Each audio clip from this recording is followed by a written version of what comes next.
We're talking about the rise of mental illness in teens and young adults nationwide. Now, 24-year-old Gracelyn says she has struggled with severe anxiety for years, affecting all aspects of her life. Natalie is here with her 18-year-old stepdaughter, Emerald.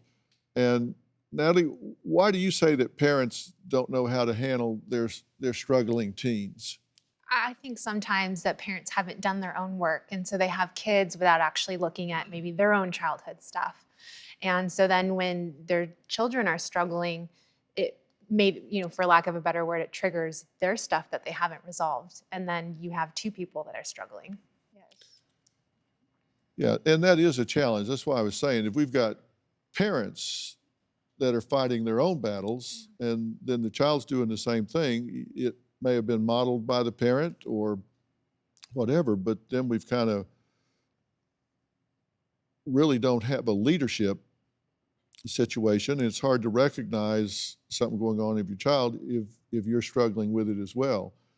Now, Emerald, you say that social media heightens your anxiety, right?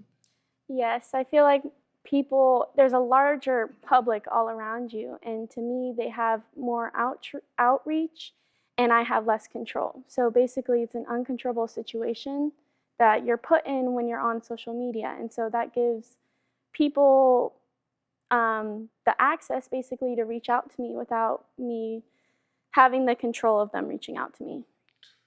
Yeah. I've got a real concern about how much social media has taken over for young people and for some adults. I mean, it's hard for adults to tell their kids to get off TikTok when the adults are on TikTok. Seriously, you look Yes. at the numbers and it's crazy. So we've got a generation that is watching people live their lives instead of living their own life. They're on TikTok or YouTube or whatever, watching people live lives that they don't know how real that life is. Because let me tell you, a lot of that's glamorized. They've done 50 takes before it's put up there, et cetera. So you're watching people live their lives instead of you living your own. And then all of a sudden you realized, I never learned how to live because I've been watching all of this. What life skills do you think you're lacking? Um, All of them? You don't know how to do laundry? You don't know how to balance your I can checkbook? do laundry now. I live on my own now, so I can do all that stuff. But it's just, I still feel like I'm not the best at it. I could be better. Yeah. Do you feel intimidated by the world? Yes, I'm so intimidated. Okay. But you don't have to do everything at one time. You understand as your confidence builds and your self-esteem builds and you observe yourself overcoming these obstacles, you observe yourself mastering different challenges in life, then you begin to have confidence to take on new things. And you've got to stop lying to yourself and you've got to test your thoughts. And there are 4 criteria for a rational thought that are real simple. And every time you have a thought, you need to write it down. And number 1, you need to ask, is what I'm telling myself based on verifiable fact? And if you don't know, you need to find out. Is what I'm saying based on verifiable fact? And 2, is it in my best interest to think this?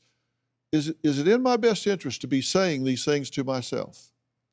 And number 3, does it get me what I want and need? And number 4, does it protect and prolong my life? Yeah, all those are like no.